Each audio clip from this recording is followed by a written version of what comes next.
What's good, YouTube? While we're here, gonna give you guys a deck profile of Ben Parker's first place, Bujin. Yeah, I was first place after Swiss. We split top 4. All right.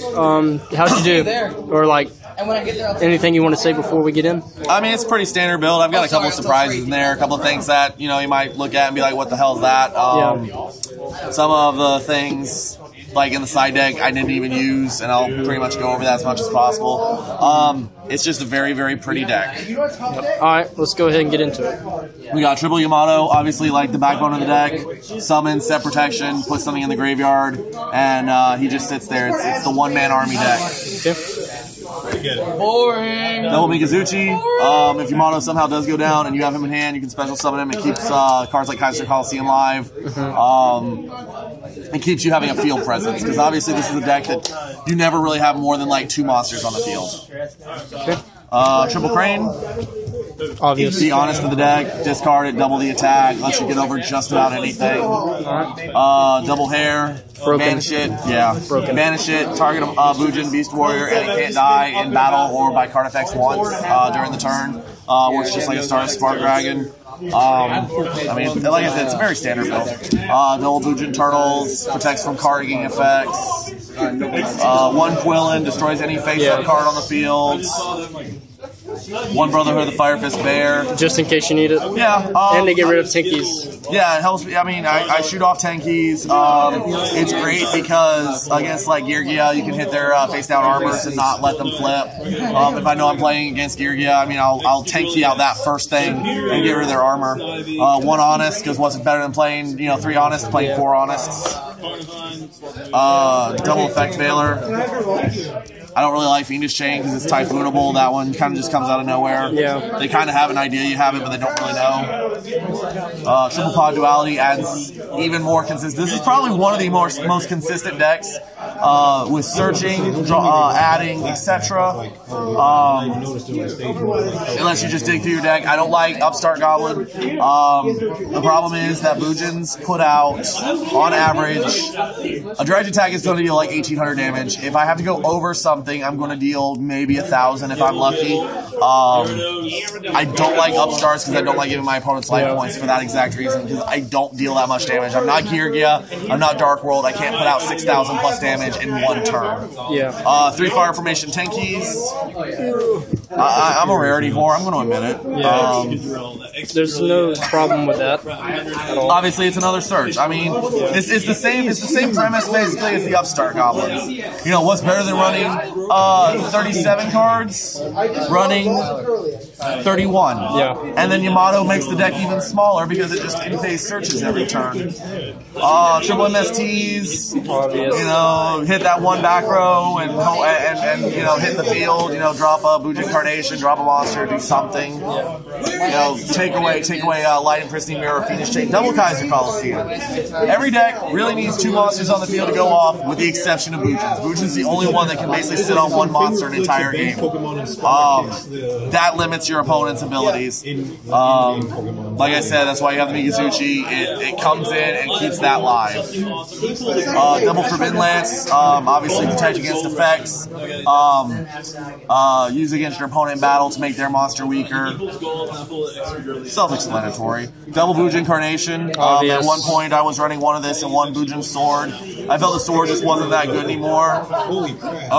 This is just too good. It's the equivalent in Bujins to what Dragons had in return for a different dimension. You summon, unless you recycle Quillen's hairs and turtles, and then you can, and then you have the Exceed play to just dump them back in the graveyard.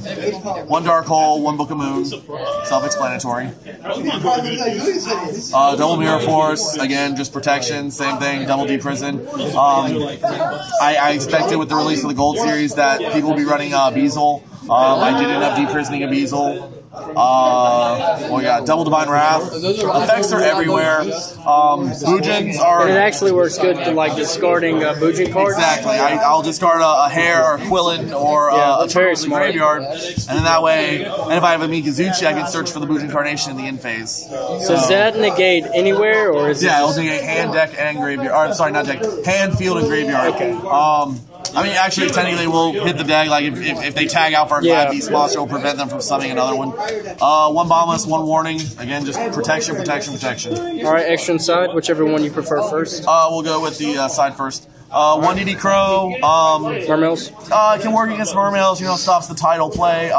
Good against Dark World, It's good against the mirror match. Good against the mirror match, prevent them from, stops their Bujin Carnation. It stops, you can banish something before they can really do anything.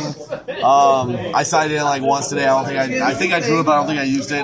Double max T against Mermails. Automatically, if they can phase Sphere, they're going to go for the Lind anyway, so it's automatically +1. I mean, I've drawn as much as 8 or 9 cards playing against Yugioh, sadly. This didn't happen tonight, but I played against somebody with Yugioh, and I maxed seed because they activated Yugioh gear on their turn instead of my end phase.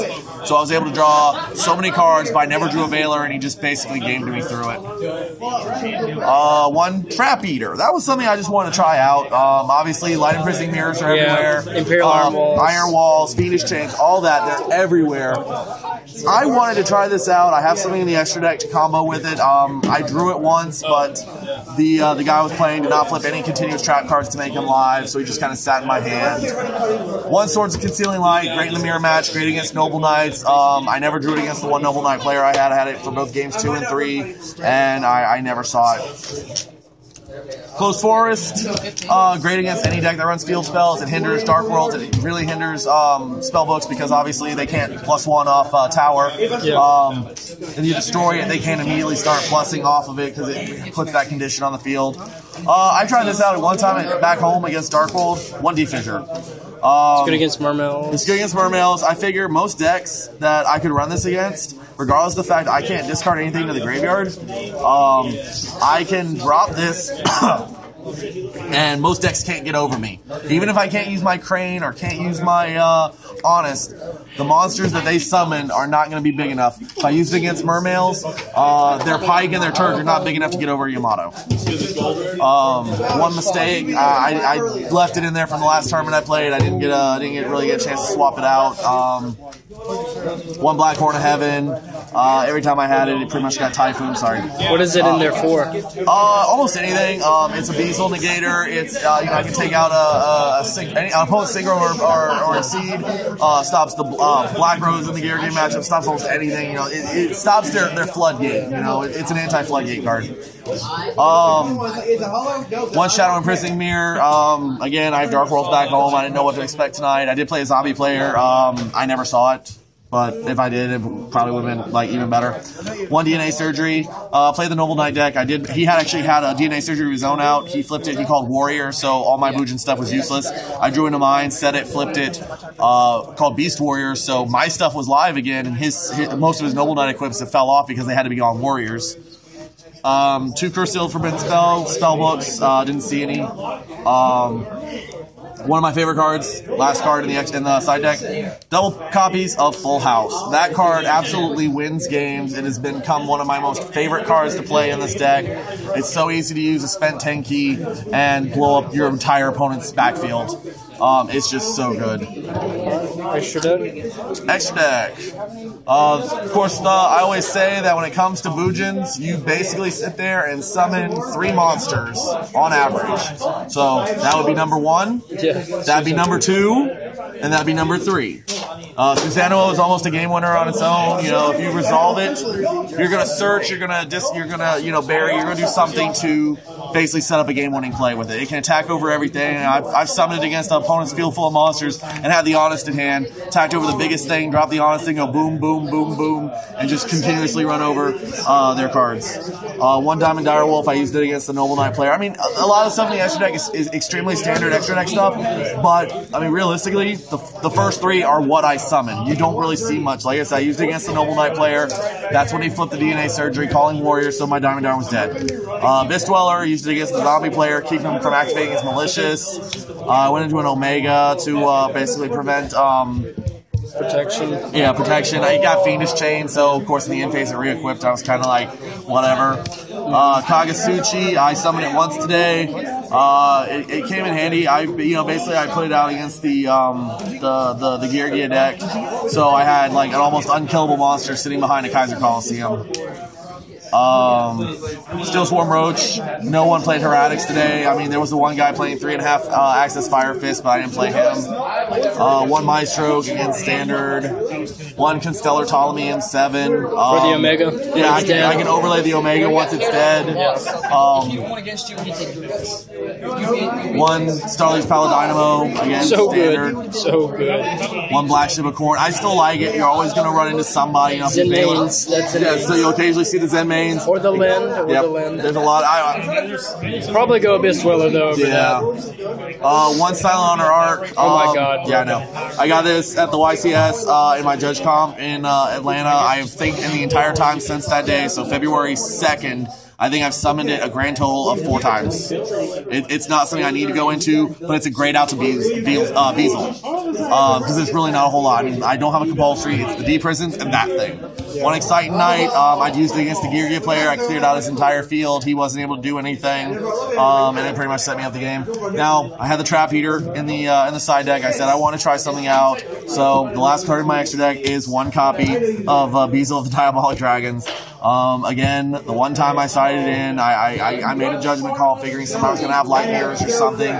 He didn't get a chance to flip them when I had the Trap Eater in hand, so it pretty much just sat in the extra deck. It would have been really cool if I got it off, but you know what? Like I said, it was just an idea. I felt like screwing around with some stuff, and that was the end result. It sat there and didn't do anything, but it would have been fun if it did. Alright, well, is there anything you want to say before we close? Or? Fanatics, I love you guys. You are one of the most fun places I can come. I hope I'll be able to continue coming here for the foreseeable future. Alright, well guys, that's it. It's been Parker's Bujin profile. Hope you guys enjoyed. Don't forget to like, comment, and subscribe. Until next time, this is White Horse signing out, guys. Peace.